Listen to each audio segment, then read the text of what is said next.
People always say that time heals everything. I used to believe that too.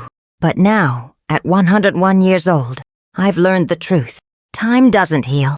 It just teaches you how to carry the wound without crying out loud. I've outlived my husband, my children, my generation, and now I watch a world that looks terrifyingly familiar. The bombs may sound different, but the fear is the same. The faces are younger, but the grief, it's exactly as I remember. I survived war. I buried babies I never got to raise.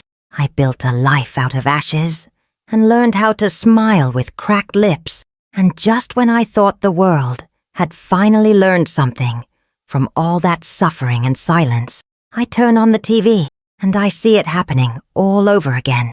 Different flag, same nightmare. And no one is listening to the women who've seen it before. So I decided to write, not for fame, not for pity, but because maybe someone needs to hear this while there's still time to change the ending.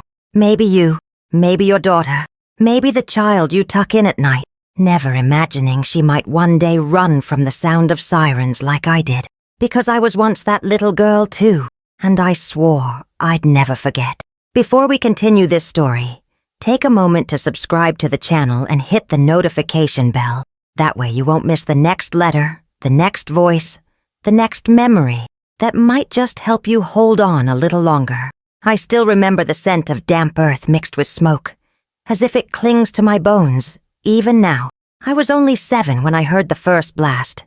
Deep, heavy, nothing like thunder.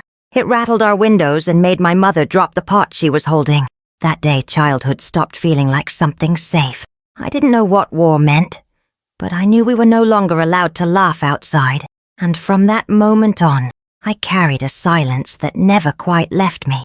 Our little village wasn't important enough to matter, but still big enough to be a target.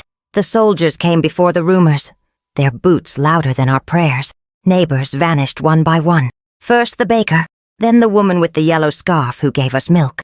My father whispered plans late at night. My mother kept a suitcase under the bed. I didn't ask questions.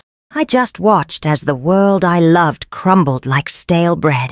We fled in a wagon older than my grandfather's hat, with just one bag, one blanket, and one silver spoon from my grandmother. My mother clutched my wrist so tightly I thought she might break it. "Don't look back," she said. But I did. I looked until our house became nothing but smoke. My father stayed behind. He said he had to protect what was ours. I didn't know then that sometimes protecting meant not surviving. We slept in barns, ate from garbage piles, and drank rainwater off rooftops. Once I picked up a half-eaten apple and my mother cried. Not out of anger, but out of shame. That night I made a promise to myself. If I lived long enough, no child of mine would ever know that kind of hunger. It's strange how war forces you to grow teeth before your smile is even full. I didn't know what courage was, but I learned how to survive on it. The explosions were loud, yes, but it was the quiet after that scared me most. In that stillness, I could hear everything. My own heartbeat, my mother's sobs, the questions I wasn't allowed to ask. I wondered if my grandparents were still alive, if we'd ever see father again. I wasn't just growing up. I was disappearing inside. War teaches you not to cry, because even tears feel like a luxury. When I close my eyes today, I still see the girl I was in that wagon. She was small but carried too much. She was tired but never allowed to rest. But she made it. She made it through every stolen night and broken morning. And somehow, she still believed that the worst was behind her. But that was only the beginning. I had no idea what else I was about to lose. At first, we didn't know if my father was dead or just disappeared. People stopped asking. In war, silence becomes a kind of mercy. If you don't ask, you don't have to hear the worst. But I kept watching the faces of soldiers passing by, hoping to see his eyes. Every time a knock came at the door, my mother would freeze. "Stay here," she'd whisper, and go answer with her back straight and face blank. I learned early on that bravery wasn't loud. It was tight fists and quiet hope. Rumors were all we had. Someone said he was seen in a prison camp 2 towns away. Another claimed they saw him being marched somewhere with others. Heads down, wrists bound. My mother clung to every detail like it was a lifeline. even if they contradicted each other. She wouldn't let us say his name at the dinner table, as if doing so might curse him further. I think she believed, somehow, that silence could keep him alive, or maybe it kept her from breaking. I remember the nights most. That endless waiting. I'd lie awake listening to the wind and wondering if he could hear it too, wherever he was. I imagined him cold, hungry, whispering our names. Sometimes I talked to him out loud, pretending he was in the room with me. And in those moments, it almost felt true. Children are strange that way. We build worlds out of nothing when the real one becomes too cruel to bear. The days turned into months, the months into years. He missed my birthday, the birth of my little brother, who didn't survive the winter, and the day we had to leave our second home. Each moment carved a little deeper into the hollow that formed in my chest. I stopped asking if he was coming back. Instead, I just started asking if we'd survive long enough for any of this to matter. Then one day, without warning, someone knocked. It was a man with gray in his beard and a limp in his step. He smelled like firewood and looked like a stranger. But my mother collapsed before he said a word. It was him, my father, returned from the dead, or something like it. We didn't cry right away. We just stared. The reunion we dreamed of had arrived. But something was off. His eyes didn't shine the same. He had come back, but not all of him had returned. And that is when I realized war doesn't only take the living, it steals the parts you never get back. People cheered in the streets when the war was declared over. Flags were raised, music played. But I didn't feel like celebrating, not because I didn't want to, but because peace felt like a word that didn't belong to me anymore. My body was still here, but my heart was scattered in places I'd never find again. They said it was a new beginning. I wasn't sure how to begin again with so many pieces missing. The soldiers went home, but the shadows stayed. Men walked like ghosts. Women cleaned marks that would never fully fade. We tried to rebuild the walls, but the cracks inside us were deeper. My father sat at the window for hours, just watching nothing. He never spoke of the camp. He never said what happened. But I saw it in the way he flinched at thunder or clutched his spoon too tight at dinner. There was food again. Barely. We waited in lines for hours for flour and canned beans. The bread was thinner, but we learned to be grateful for it. My mother planted vegetables in a yard that barely had soil. I helped her dig, not knowing whether we were farming or just trying to believe in something. I think she needed something to care for that wouldn't be taken from her. I didn't blame her. We were all just pretending we weren't still afraid. The silence in our house grew louder. My brother never spoke after the fever. He just stared at the ceiling like he was waiting to be called back. I once found my mother crying over a photo and wiping it dry like it was real skin. Grief doesn't follow rules. It shows up when you're folding laundry or stirring soup. It doesn't ask for permission. It just sits with you until you forget who you were before it came. Even school felt different. The books talked about heroes and victory, but I didn't feel either. My teacher lost her son and taught us with eyes that didn't blink much anymore. I drew pictures of our old house, but the roof always looked crooked. I suppose I was trying to put order back into something broken. But every time I held a crayon, my hand shook. I wasn't an artist. I was a survivor pretending to be a child again. And through all of this, life kept moving, slow, stubborn, like an old cart up a steep hill. No one told us how to live after the war. They just expected us to. So we did. And yet, life demands we keep going, even when we're not sure how to move at all. I met him on a gray afternoon, when my hands were raw from peeling potatoes, and my soul felt even more stripped. He offered to help carry a basket I was clearly struggling with. "It's lighter when two people hold it," he said. I didn't smile back.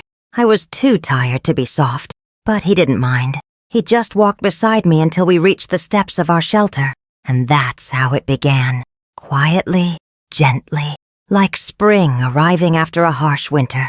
His name was Elias, and he had the kind of laugh that made the corners of your heart wake up. He wasn't rich, nor strong, nor handsome by magazine standards, but he was present. That alone felt like gold. He would hum while washing his hands, whistle while fixing a broken chair, In a world that felt cracked and hostile, he created small moments of warmth. For the first time in years, I didn't feel like I had to survive alone. We married without a white dress or a crowd.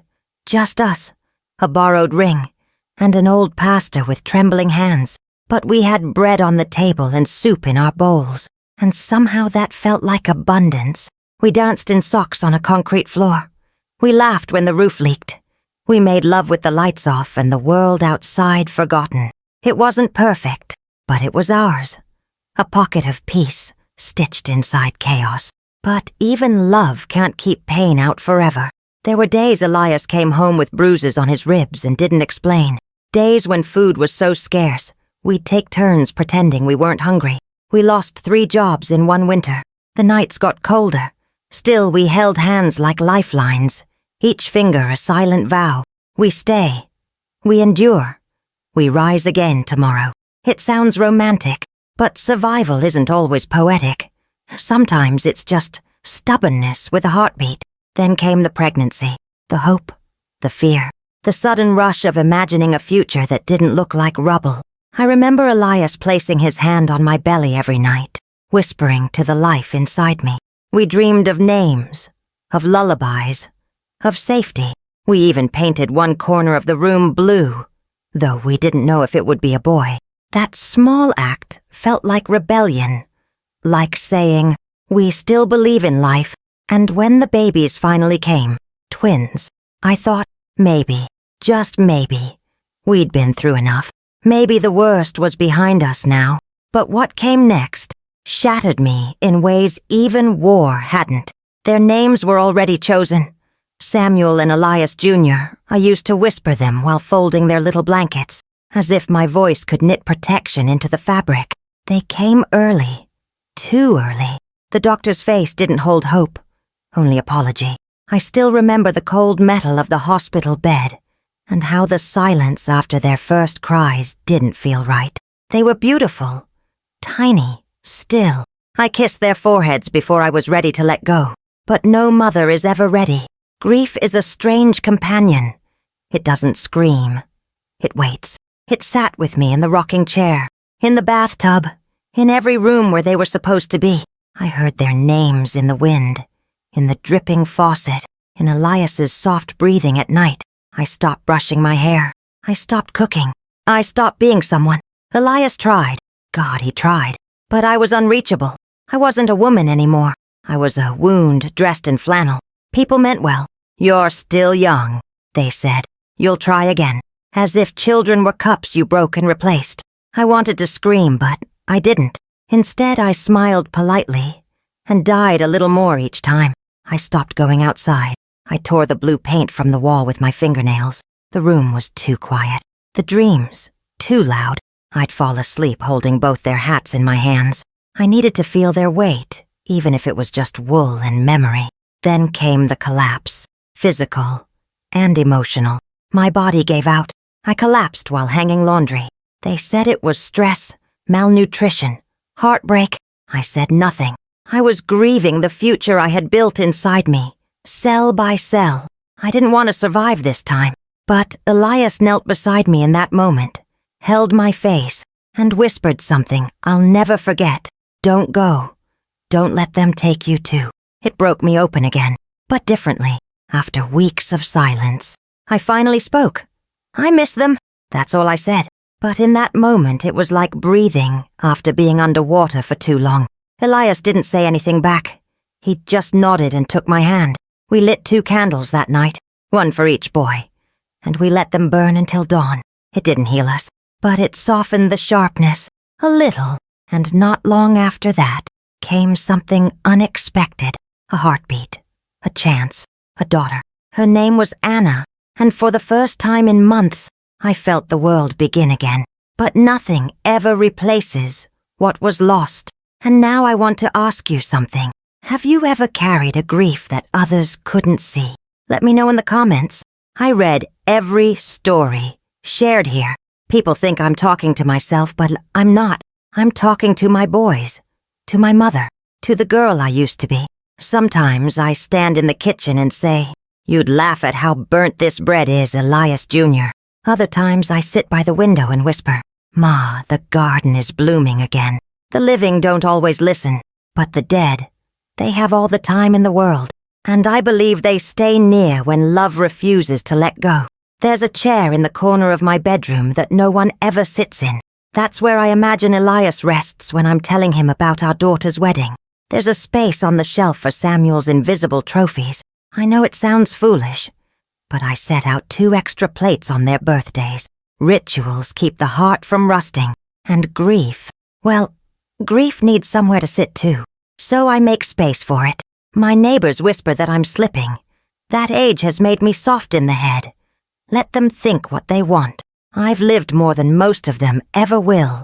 If talking to memories is madness, then I prefer it to the emptiness they call sanity. I've buried more love than some people ever find. That does something to a woman. It carves out silence where laughter used to be. So I fill the silence with names I refuse to forget. Sometimes at night I light a candle and just talk. About nothing. About everything. About the way the floor creaks different when it rains. About the scent of lemon soap. About how I still remember the lullaby I never got to sing.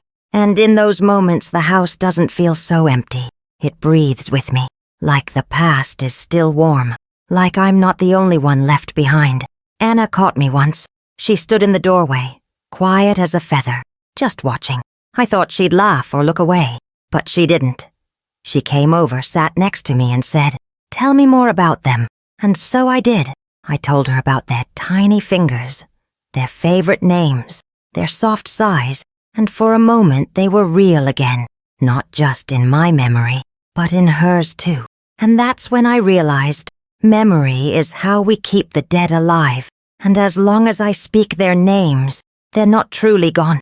But even as I kept them close, the world outside was starting to look like the one I thought I had left behind. I don't glorify war. It wasn't noble or poetic. It was mud under my nails, blisters on my feet, and the taste of metal in my mouth when the bombs got too close. But it taught me things I wouldn't have learned otherwise. How to boil rice without rice. How to stretch 1 potato into 3 meals. How to keep a child warm using nothing but body heat and prayer. I learned how to build something out of nothing, and then do it again when it all collapsed. Strength doesn't come all at once. It arrives quietly, in the middle of the night when you're shivering in the dark and choose to reach for a match. It's in the choice to love again, after everything beautiful has been taken from you. It's not loud. It's not proud. It's survival with a spine. I used to think strength meant standing tall, but I've learned that it also means bending without breaking, crying without quitting. I became the kind of woman who could mend socks, bake bread with no yeast, and fix a broken cabinet with just string and faith. I made a home out of borrowed walls. I smiled at neighbors who buried their children. I offered soup to women who couldn't speak. And through all of this, I held on, not because I wasn't broken, but because I refused to stay broken. There's power in refusing to be erased. The hands that once trembled while hiding under tables became hands that kneaded dough, braided hair, and held my daughter through childbirth. I carried the weight of the dead and still managed to set a table for the living. That kind of strength isn't given. It's forged. Forged in silence, in hunger, in the quiet knowing that no one is coming to save you. But you survive anyway. That kind of woman doesn't need applause. She just needs one more sunrise. And now, when I see young people complain about cold coffee or late buses, I want to tell them about winters without shoes, about walking 5 miles just to hear the word safe. But I don't. I just smile and listen, because strength also means knowing when to speak and when to let the world learn on its own. Still, it hurts to watch them take peace for granted, not knowing what it cost, because today I turn on the TV and I see smoke again, children crying again, and my heart, it remembers everything. And as I watched the world unravel once more, I wondered, had we learned nothing at all? I used to think we suffered so others wouldn't have to, that maybe all our pain was a bridge to something better. But lately, I've been watching the news with tears in my eyes and a knot in my chest. Different names, different borders, same screams, Same silence. Families running with nothing but children and plastic bags. It feels like a terrible déjà vu. Like the world is coughing up the same dust we once swallowed. I see young men with fire in their eyes and no food in their pockets. I see mothers shielding babies with arms too thin to hold them. And I ask myself, didn't we say, never again? Didn't we weep enough to flood history? But memory is short, and power is greedy. The old lessons were written in blood, and still, we forget. It's not just heartbreaking. It's maddening, because I know what's coming next. I've seen it before. I want to scream at the television.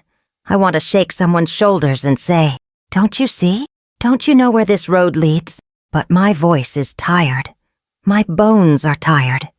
So instead I write. I write letters. I write prayers. I write recipes and stories and warnings disguised as bedtime tales. I write because maybe, just maybe, someone will read them before it's too late. Words can't stop a war, but they can outlive one. And if I could speak to the young ones directly, I'd say, honor your parents. Build homes, not empires. Say, I love you, louder than your anger. Don't treat love like something disposable. And never, ever think that peace is something automatic. It's earned, kept, guarded, like a flame in the wind. I want to believe they'll listen. I need to believe they still can, because if they don't, we'll be burying more sons, more memories, more parts of ourselves. And next time, there may not be enough old women left to tell the truth. That's the real tragedy. Not just the war, but the forgetting, the way stories vanish when no one bothers to carry them forward. That's why I write. That's why I remember. That's why I keep speaking into empty rooms if I must. Because one day, someone might hear me, someone might read this, and choose a different ending. So, I picked up my pen and wrote the most important letter of my life. With all I've lived, bombs, births, betrayals, you'd think I'd have many regrets. But truth be told, there's only one that ever truly haunted me. I was 16. My father had asked me to sit with him on the porch after dinner. Just the two of us. He didn't say why. He never did. But I was tired, distracted, in a hurry to be anywhere but with my old, quiet dad. So I mumbled something about needing sleep and went to bed. That was the last evening he ever sat on that porch. The next morning he was gone. Not dead, not yet, but the stroke came suddenly. And it took his words with it. He never spoke clearly again. I used to think I had time. I thought fathers were like seasons, predictable, reliable, always returning. I never imagined he could be taken mid-sentence. I never got to ask the questions I didn't know I'd carry for the rest of my life. Sometimes, late at night, I imagine what he would have said. Maybe he just wanted to tell me he was proud. Maybe he wanted to warn me about something. Or maybe he just wanted to sit there in silence, beside someone who remembered who he used to be. I denied him that. Not out of cruelty, but out of being young and careless, and blind to how fragile a moment can be. I've forgiven myself, mostly. But even now, when I hear a porch swing creak or see an old man staring into nothing, something inside me tightens. Regret doesn't shout. It whispers. It finds you in quiet corners and reminds you of the things you can't fix. I tell Anna all the time, if someone asks for your company, give it. You may not get another chance. She nods. She listens. I hope she truly hears me. This regret taught me that love isn't always grand gestures. Sometimes it's just sitting beside someone who's already said everything they need to, just not out loud. I don't know if my father knew how much I loved him, but I hope he felt it.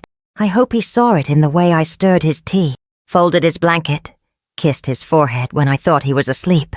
Love finds ways, even when words fail. And maybe, just maybe, this letter I'm writing now is my way of finishing that conversation he started on the porch. Because if tomorrow never comes for me, I want to make sure you hear what I never said. If tomorrow is the day I go, and I feel it getting closer, I want to leave behind more than silence. I want to leave meaning, not money, not medals, not neat little boxes of memories. Meaning, the kind that sticks in your ribs when life tries to knock the air out of you. I've seen the world burn and freeze and begin again. And through it all, one truth has kept me steady. What matters most is how you treat the people you love. Love them loudly. Love them when they don't deserve it. Love them when they slam doors or forget your birthday. Love them because they might be gone tomorrow, and all you'll have left are echoes. I wasted years being afraid to say how much I needed people. Don't make that mistake. Speak it. Show it. Love is not weakness. It's the only armor that gets lighter the more you wear it. Forgive when you can, not because they deserve it, but because carrying hate is too heavy for your bones. I've done both. I've stayed angry. I've let it rot me from the inside out. And I've let it go. The second one feels like breathing again. Like sunlight after a long tunnel. You don't have to forget, but you can stop bleeding. And that's something I wish someone had told me sooner. I'm not afraid to go. I've danced in kitchens, laughed in storms, kissed through grief. I've buried babies and dreams, and still got up the next day to boil water and write a list. I've loved. Deeply, quietly, fiercely, and I've learned that joy isn't the absence of pain. It's what survives in spite of it. If I could give that strength to you, I would pour it into a jar and tie a ribbon on top, but I can only give you this letter. These pages, these truths, they're all I have left. My body is slower now. My hands shake, but my heart remembers everything. So I'm giving it to you in words, so that you'll carry me forward, even when I'm gone, so that no part of me disappears completely. And if one day you find yourself lost, unsure, alone, read this again. I'll be right here, in every line, in every pause, in every tear. Keep walking, especially when the path feels like it's crumbling beneath you. That's when you must hold your story the tightest. Maybe you've never lived through a war. Maybe your battles look different. Quiet, invisible, unfolding behind closed doors. But if there's one thing I've learned after 101 years, it's this. Pain changes us, but it doesn't have to define us. We get to choose what grows in the soil left behind by loss, bitterness, or something softer, something strong. If you've ever felt forgotten, too tired to keep going, or like your story no longer matters, I promise you it does. You matter. Your voice, your love, your memories. Everything you carry is part of something bigger than you realize. And maybe, just maybe, someone else is waiting to hear your story before they give up on their own. So keep loving. Keep telling your truth. Keep walking through the noise, the silence, the heartbreak. The world will try to harden you, but don't let it. Let it deepen you instead. Let it make you gentler, wiser, more full of grace. You've come this far, and you are not alone. We're all just trying to make sense of this life, one letter at a time. And if you've listened this far, I want to thank you for sitting with me, for letting my story enter your day, and for reminding me that even after everything, someone out there still listens. If this story touched you in any way, leave a like, subscribe to the channel, and tell me where you're watching from in the comments. I read every single one of them, and it warms my heart to know where these letters are landing.